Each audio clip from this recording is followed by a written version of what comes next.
तो बच्चों क्लियर दिख रहा है ना? बिल्कुल। हाँ, आज हम लोग पढ़ने वाले हैं क्या? थर्ड चैप्टर चल रहा है, motion in a straight line. Okay, कौन सा चैप्टर चल रहा है? थर्ड चैप्टर, जिसका नाम क्या है? Motion in a straight line. घूम के नहीं आना है, सीधा सीधा जाना है, ठीक है। अब इस motion in a straight line में हमने path length, displacement, average speed, average velocity, ये चार बातें बिल्कुल क्लियर कर दी है। ओके, पाथ लेंथ यानी क्या? Total distance travel by the body. Displacement क्या?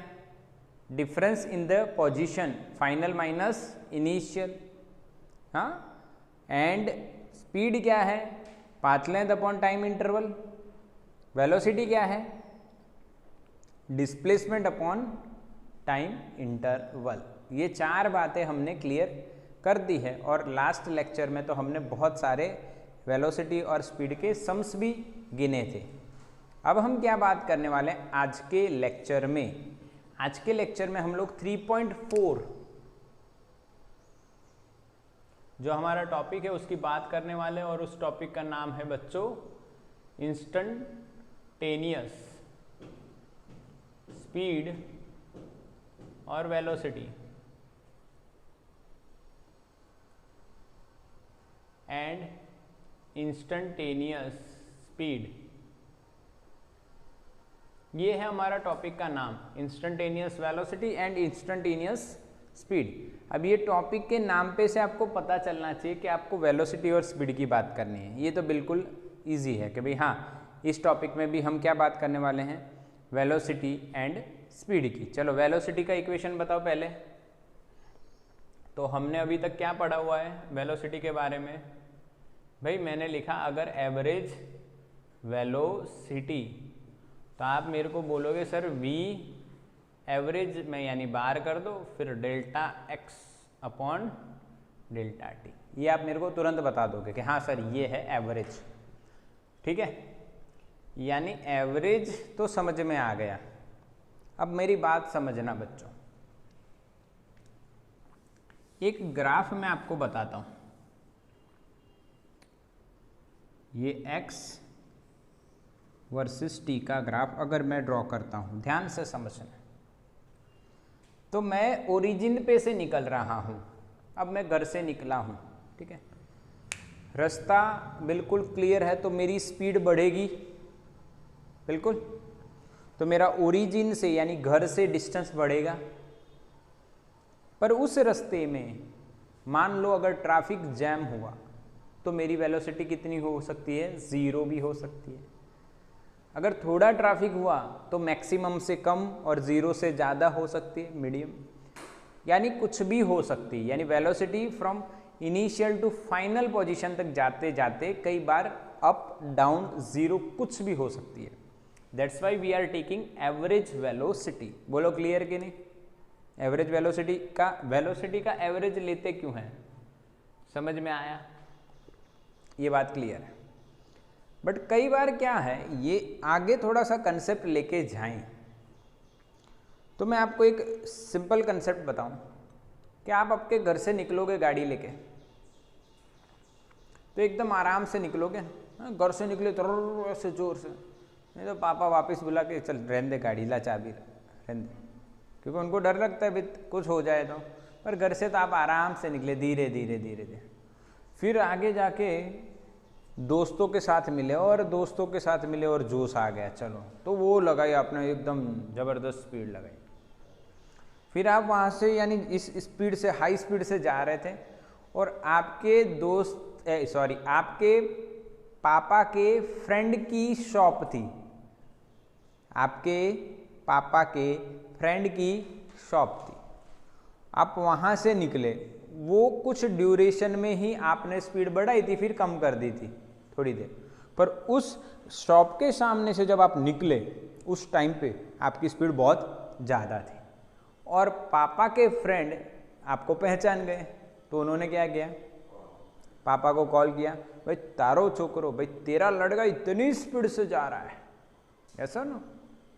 आ गया ना, बहुत स्पीड से गाड़ी चला, बहुत हाई वेलोसिटी से जा रहा है। तो आप कहोगे नहीं पापा, जब पापा आपको बुलाएंगे, लड़ेंगे, मारेंगे, तो आप बोलोगे नहीं पापा मैं तो आराम से ही गया था। बट आप उस शॉप के आगे से जब पास हो रहे थे तब आपकी स्पीड बहुत ज़्यादा थी, फिर उसके पहले भी आपने कम थी और बाद में भी कम कर ली, पर उस टाइम पे बहुत ज़्यादा थी। तो उस टाइम पे, उस इंस्टेंट पे आपकी वेलोसिटी ज़्यादा थी, इसीलिए पापा के फ्रेंड ने आपकी कंप्लेन पापा से कर दी। समझ में आया? तो ऐसे भी कई कंसेप्ट होते हैं, कई इवेंट्स बनते हैं जिसमें हमें इंस्टेंटेनियस स्पीड फाइंड करनी होती है। ठीक है, जैसे कि आप क्रिकेट में देखते हो, बॉलर की बॉल की स्पीड फाइंड करते हैं वो, हाँ, बाकी आप देखो तो बॉलर लेके तो आता है हाथ में, तो उसकी थोड़ी स्पीड होती है। जब वो थ्रो कर देता है तब वो डिटेक्ट करता है कि कितनी स्पीड से फेंका गया है, तो उस इंस्टेंट पे वो स्पीड कितनी वेलोसिटी, ये समझ में आ रहा है ना? तो यानी इंस्टेंट किसी टाइम पे वेलोसिटी निकालना हमारे लिए प्रैक्टिकली ज़रूरी हो जाता है। इसीलिए एवरेज के बजाय अब किसकी बात करने वाले हैं हम लोग? इंस्टेंटेनियस। समझ में आया? बिल्कुल क्लियर बात, कोई बकवास नहीं, क्लियर बात है। ठीक है, अब हम लोग ग्राफिकली बाद में जाते हैं, पहले इक्वेशन समझ लेते, फिर मैं ग्राफिकली आपको बढ़िया से ले जाऊंगा। पहले इक्वेशन समझ लेते हैं। अब देखो, आप मुझे ये बात बताओ कि हम लोग यहाँ T1 है और यहाँ T2 है, तो बताइए कौन सी वेलोसिटी आप निकालोगे? एवरेज वेलोसिटी इस टाइम पे और इस टाइम पे। पर आपके पापा के फ्रेंड की शॉप जब आप क्रॉस कर रहे थे तब कौन सा टाइम था? T time. अब इस टी टाइम की वेलोसिटी कैसे निकली होगी? तो आपको तो पता है बेटा, ध्यान से देखना है, आपको तो पता है, ध्यान से देखना है, इसको समझना है कि भाई आपको देखना है, यहाँ पे समझना है कि टी टाइम है, सेकंड में कुछ भी हो सकता है, ये एक्स है मीटर में। यानी आप ऐसे जा रहे थे, ये आपका ग्राफ बना, थोड़ा सा बड़ा ले लेते, समझ में आए, ऐसा ग्राफ बन रहा है। पर आप जब T1 और T2 दो टाइम इंटरवल लोगे तो आपको दो पोजीशन मिलेगी, x1 और इसकी x2। तो कौन सी वेलोसिटी आप निकालोगे बेटा? एवरेज। क्या निकलेगा? x2 minus x1 upon T2 minus T1। बोलो निकाल पाओगे? यस और नो? मैं अगर आपको वैल्यू दे दूं, भाई ये 2 सेकेंड है, ये 10 सेकेंड है, यहाँ पे पोजीशन ये, यहाँ पे पोजीशन ये, तो आप एवरेज वेलोसिटी निकाल पाओगे? बिल्कुल निकाल पाओगे मेरे बच्चों, बिल्कुल निकाल पाओ। बट हमें तो t इंस्टेंट पे चाहिए, पर t इंस्टेंट पे तो एक ही पोजीशन होगी। इस इक्वेशन से फाइंड करनी है वेलोसिटी, तो आपको कितनी पोजीशन चाहिए? 2। यस और नो? अगर t पे आप देखोगे तो आपकी पोजीशन कोई भी टाइम पे आप चल रहे हो गाड़ी लेके, ठीक है, तो कोई टाइम पे आप अपनी पोजीशन देखो तो कितनी पोजीशन मिलेगी? अभी मैं चल रहा हूँ इधर, ठीक है, 1 सेकंड, 2 सेकंड, 3 सेकंड, 4 सेकंड हो रहे हैं ना सब, पर मान लो मैं बोलूँ 3 सेकंड पे, तो मैं यहाँ था, कितनी पोजीशन? सिंगल।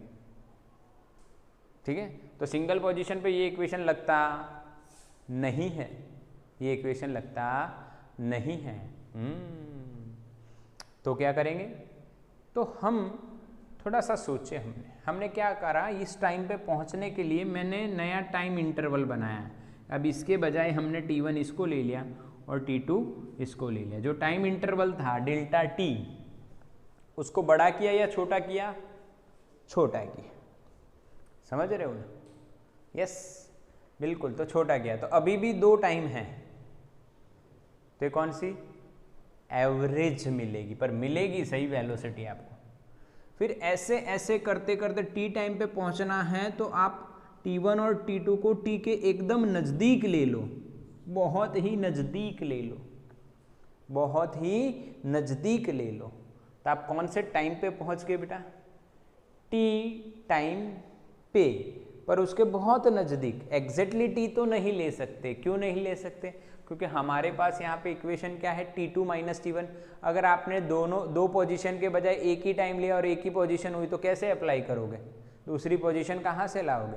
तो वेलोसिटी कैसे निकलेगी? तो हमने क्या किया, डेल्टा T जो इतना था उसको छोटा किया, और छोटा किया, और छोटा किया, बहुत छोटा कर दिया, पर एक टी पे नहीं लेके गए, थोड़ा दूर रखा, थोड़ा सा बहुत छोटा कर दिया। तो अब उस बहुत छोटे का जो डिफरेंस मिलेगा वो डेल्टा एक्स मिलेगा, डिफरेंस तो मिलेगा, और वही डेल्टा टी भी मिलेगा। यानी आपको बहुत छोटा डिफरेंस और बहुत छोटा टाइम इंटरवल मिलेगा। हाँ, डिफरेंस मिल रहा है और इंटरवल मिल रहा है तो आप वेलोसिटी निकाल पाओगे। समझ में आया? तो इस तरह से इंस्टेंटेनियस वेलोसिटी निकाली जाती है। क्या समझ में आया? इंस्टेंटेनियस वेलोसिटी कौन से इक्वेशन से निकाल रहे हैं हम लोग? एवरेज वेलोसिटी के से, पर उसमें टाइम इंटरवल बहुत ज़्यादा होता है, इसीलिए हम जो वेलोसिटी निकालेंगे वो वेलोसिटी कैसी हो जाएगी बेटा? एवरेज। कैसी हो जाएगी? एवरेज। बट जब हम टाइम इंटरवल घटाते जाएंगे, पापा के फ्रेंड की शॉप के सामने की बात है, पापा के फ्रेंड के शॉप की सामने की बात है, तब आप यानी आपने घर से निकले T1 टाइम मान लो, फाइनल पहुंचे T2 टाइम, तो T टाइम पे कितना है? तो आपने क्या करा, ये इंटरवल को छोटा सोचा कि भाई इतने इंटरवल में मेरी क्या पोजीशंस थी, और छोटा छोटा छोटा छोटा करते गए। हाँ, तो एग्जैक्ट उस दुकान के पहले और बाद में मेरी पोजीशन कितनी थी, टाइम इंटरवल कितना था, तब जाके आपको इस इक्वेशन के हिसाब से क्या मिली, कौन सी वेलोसिटी मिली? उस इंस्टेंट की। समझ में आया?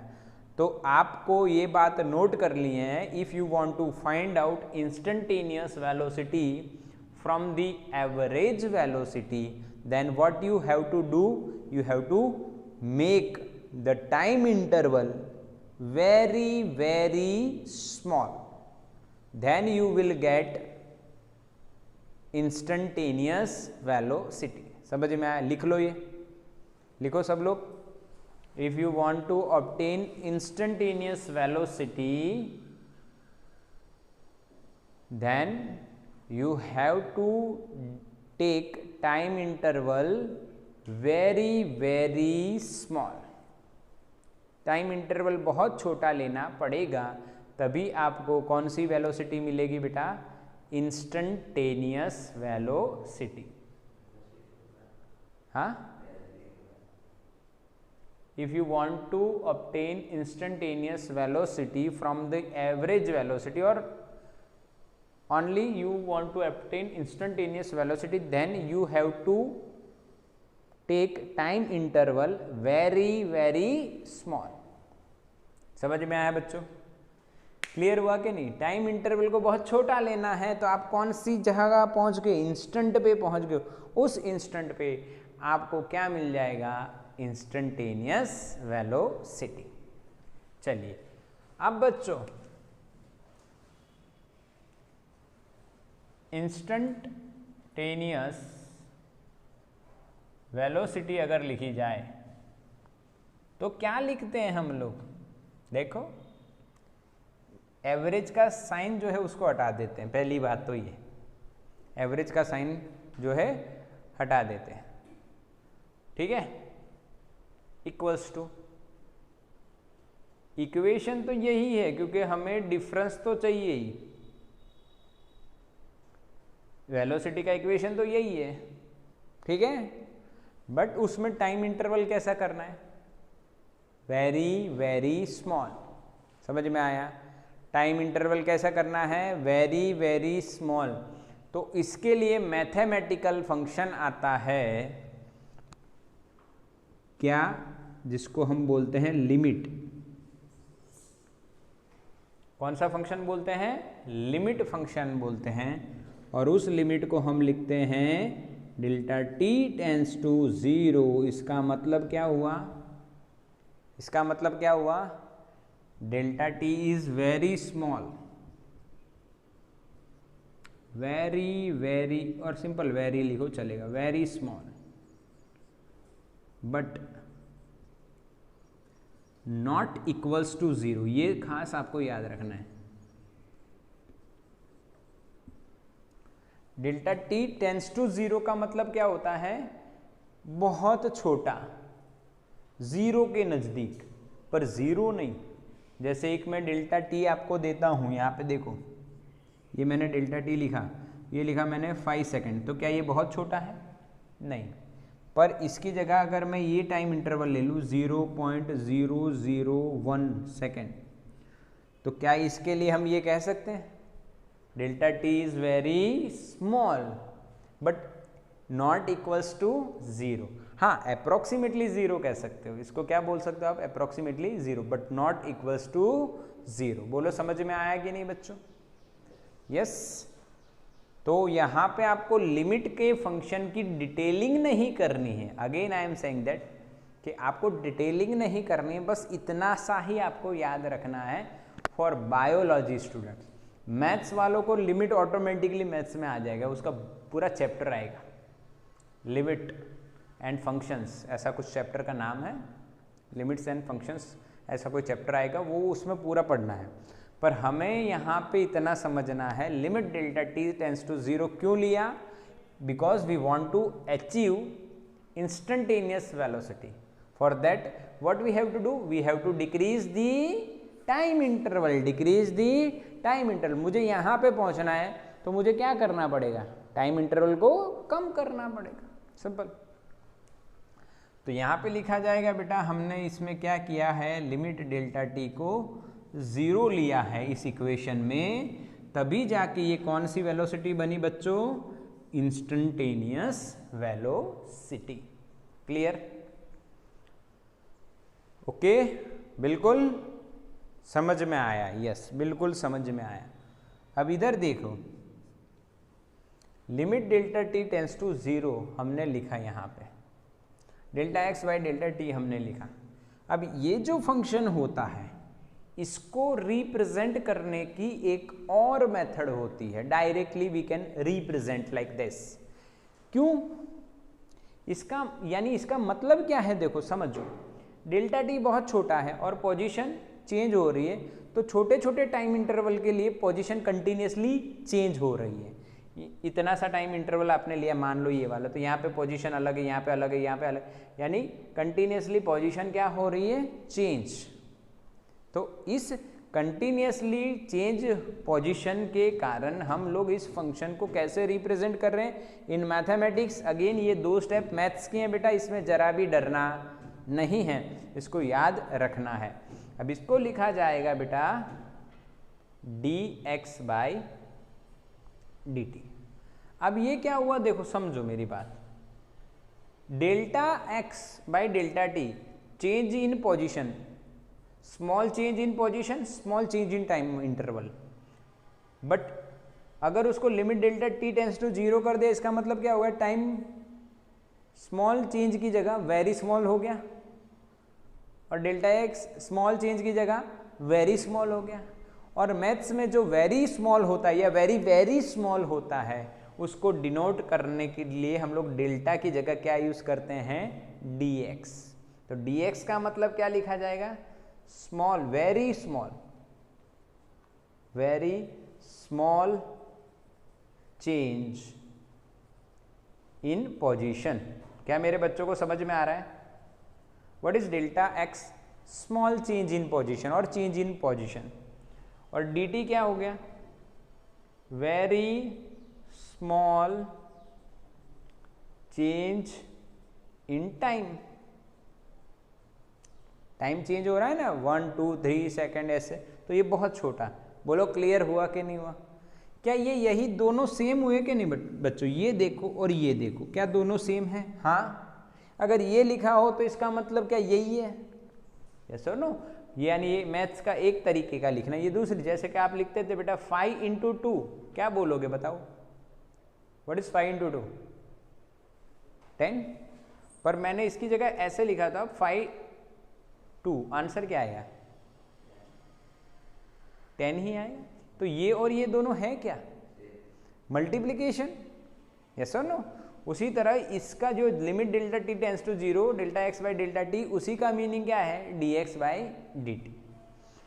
ये स्मॉल चेंज इन पोजीशन और change in position upon change in time interval है, वो बहुत छोटा कर दो तो टाइम इंटरवल भी बहुत छोटा हो गया और डेल्टा एक्स भी बहुत छोटा हो गया। पर उसके लिए आपको ये लिखना पड़ता है। फिर मैथ्स में क्या किया गया, ये लिखने की जगह डेल्टा की जगह डी कर दो ना, तो इसका मतलब ऑटोमेटिकली समझ जाए कि dt का मतलब ये नीचे टाइम इंटरवल बहुत छोटा है, ऊपर पोजीशन का चेंज भी बहुत छोटा है। बोलो क्लियर, यस और नो? आया कि नहीं बच्चों? पक्का हुआ? बिल्कुल पक्का हुआ, कोई डाउट नहीं रखना है, एकदम इजी टेक्निक हम समझ रहे हैं, बिल्कुल यस।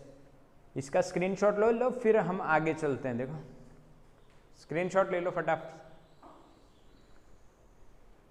समझ में आ रहा है ना? चलो यस, समझ में आ गया। अब देखो आगे, देखो इस कहानी का मोड़ अब किधर आपको ले जाएगा। देखो समझो, कुछ नया आने वाला है, कुछ नया आ गया। अब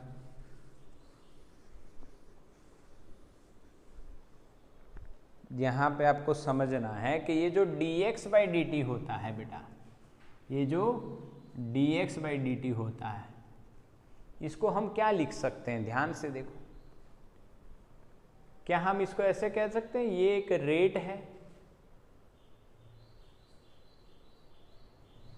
of x with respect to t? हाँ के ना? ये क्या बताता है? रेट ही तो बताता है ना। देखो dx बाई dt का मतलब क्या हुआ? With respect to time position कितनी चेंज हो रही है, यस और नो? जैसे आप कोरोना का ग्राफ देखते हो, अभी कोरोना चल रहा है, ठीक है, तो वो आपको पूरा ग्राफ बताते हैं। तो ग्राफ का मतलब क्या होता है कि ये दिन इतने केस थे, ये दिन इतने केस थे, तो ये rate of change of number of cases with respect two days और विथ रिस्पेक्ट टू टाइम, तो उसको रेट ऑफ चेंज बोला जाएगा कि नहीं बोला जाएगा? यहाँ पे क्या हो रहा है, नीचे टाइम है, ऊपर क्या है बेटा? ऊपर क्या है? ऊपर क्या है? पोजीशन, तो ये क्या बोला जाएगा? Rate of change of position with respect to time. समझ में आया? हाँ कि ना? अब ये फील भी करवाता हूँ। देखो मैं इधर से चल रहा हूँ, मैं मान लो गाड़ी चला रहा हूँ, तो मेरा यानी आप ऑब्जर्वेशन कर रहे हो, तो आपके पास वॉच है और पोजीशन मेजर करने के लिए ऑटोमेटिक मैं नंबर लाइन पे जा रहा हूँ, आपको दिखेगा कि ये सर यहाँ पे यहाँ पे, तो आप वॉच से देख रहे हो भाई, तो मैं चल रहा हूँ, तो आपने 1 सेकंड पे मेरी पोजीशन नोट की भाई, 0 मीटर वहीं था मैं। फिर जैसे आपने टाइम स्टार्ट किया, कैलकुलेट किया और मैं चलना स्टार्ट हुआ, तो जैसे टाइम गया वैसे वैसे मेरी पोजीशन क्या होती ही रही, चेंज। तो इसको क्या बोलेंगे हम? Rate of change of position with respect to time. समझ में आया? पोजीशन रेट, पोजीशन का जो रेट है, rate of change of position with respect to time, यानी पोजीशन चेंज हो रही है किसके रिस्पेक्ट में? टाइम। उसको हम क्या बोलेंगे बेटा? dx by dt। समझ में आया कि नहीं आया? बिल्कुल क्लियर, ओके। अब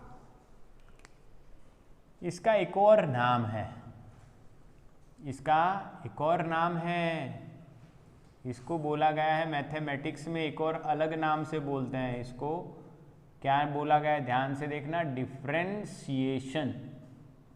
क्या बोला गया बेटा? Differentiation of x with respect to t। कोई नया नहीं है। रेट ऑफ चेंज की जगह क्या बोल दिया? डिफरेंशिएशन। वही बात हो गई, रेट ऑफ चेंज बोलो या क्या बोलो? डिफरेंशिएशन। dx बाई dt को आप क्या बोलोगे? रेट ऑफ चेंज या डिफरेंशिएशन। ओके, यस, हाँ यस। dx बाई dt का मतलब क्या हुआ बेटा? Rate of change of x with respect to time. Delta x by delta t क्या है? Rate of change of x ही है विथ रिस्पेक्ट टू टाइम, पर वो स्मॉल चेंज नहीं हुए, थोड़ा चेंज है, स्मॉल मानो चाहे बड़ा मानो, पर वो चेंज है। बट यहाँ पे जब dx बाई dt आ गया तो क्या हो गया? ये कौन सा चेंज होगा? Very very small change in position with respect to time, we can call it rate of change और डिफरेंशिएशन। समझ में आया सबको? क्या बोलेंगे हम इसको? रेट ऑफ चेंज और डिफरेंशिएशन। बच्चों ये आप क्लियर करो इसको, बिल्कुल क्लियर दिख रहा है ना? तो बच्चों क्लियर हो गया, differentiation of x with respect to time. यानी डिफरेंशिएशन पूरा एक एरिया है, जैसे कि कैलकुलस, ये मैथ्स का एक पूरा पार्ट होता है कैलकुलस, उसमें आपको दो चीज़ें पढ़नी रहती है, एक होता है डिफरेंशिएशन, दूसरा होता है इंटीग्रेशन। इनके वीडियोस आपको मिलेंगे, पहले डिफरेंशिएशन फिनिश करना है, वो उसी के बाद हम लोग आगे इसके सम्स कर पाएंगे। तो आपको डिफरेंशिएशन फिनिश करना रहेगा। अभी हम यहाँ पे समझ रहे हैं कि डिफरेंशिएशन क्या हुआ। अब छोटी छोटी बातें इसके बारे में आपको बता देता, छोटी बातें, बाकी पूरा लेक्चर आपको मिलेगा। बस सिंपल ये बात याद रखिए, डिफरेंशिएशन का मतलब क्या होता है बेटा, रेट ऑफ चेंज। और ये जीवन में आता रहता है, हर जगह होता है, पता है आपको। हाँ के ना, अभी मॉर्निंग से आप स्टार्ट करो तो आफ्टरनून तक जाओ तो टेम्परेचर सेम रहता है या चेंज होता है? तो टाइम के साथ टेम्परेचर, तो उसको क्या बोलेंगे, rate of change. Yes, differentiation is there. Similarly आप सुबह से खाना खा के बैठे हो पढ़ने, ठीक है, लेक्चर अटेंड कर रहे हो, तो आपकी जो एनर्जी है वो टाइम के साथ सेम रह रही है या डिक्रीज हो रही है? डिक्रीज हो रही है, तो इसी को क्या बोलेंगे, रेट ऑफ चेंज। समझ में आ रहा है कि नहीं आ रहा है?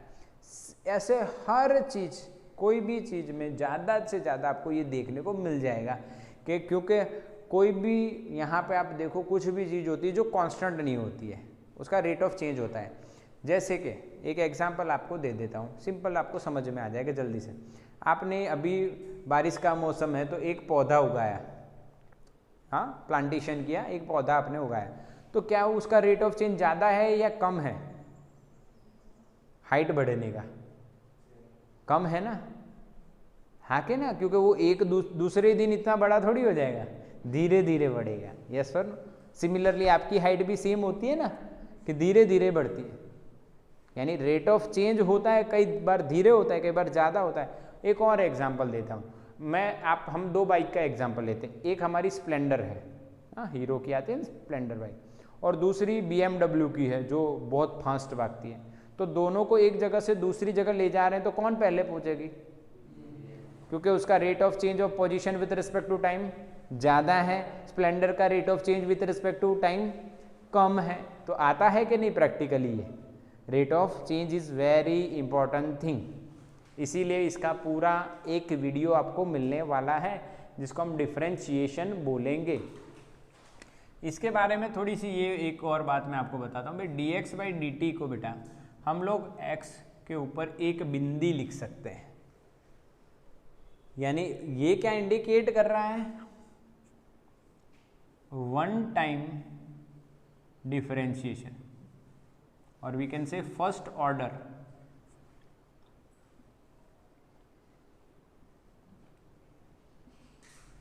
क्या इंडिकेट करता है बेटा, फर्स्ट ऑर्डर। एक बार विथ रिस्पेक्ट टू टाइम आपने क्या कर दिया बेटा, डिफरेंशिएशन। क्या कर दिया मेरे बच्चों, differentiation with respect to time. समझ में आया, हाँ के ना, क्लियर है ये बिल्कुल। और भी इसकी नोटेशंस होती हैं, x1 लिखा जाता है, f' लिखा जाता है, जो मैथ्स में आपको देखने को मिलती है। मैं लिख देता हूँ इधर, x1 लिखा जाएगा या f' ऑफ x लिखा जाएगा, यानी इस तरह से, या f' ऑफ t, यानी सिंपल फंक्शन होगा, उसका डिफरेंशिएशन एक बार, कितनी बार किया आपने, एक बार। फंक्शन f मीन्स फंक्शन, उसका x के रिस्पेक्ट में किया, किसके रिस्पेक्ट में किया वो बात अलग है, सिर्फ f' मैंने लिखा है, दैट मीन्स व्हाट, यहाँ पे टाइम के रिस्पेक्ट में हो रहा है x का डिफरेंशिएशन। तो ये फंक्शन x पे डिपेंड करता होगा और उसका डिफरेंशिएशन टाइम के रिस्पेक्ट में होगा। x1 का भी मतलब ये हो रहा है, x का एक बार डिफरेंशिएशन हो रहा है, फर्स्ट ऑर्डर हो रहा है, x के ऊपर एक डॉट कर दिया तो भी इसका मतलब वही हो रहा है कि एक बार डिफरेंशिएशन हो रहा है। बोलो क्लियर। तो ये हो गए बेटा इक्वेशन फॉर इंस्टेंटेनियस वेलोसिटी।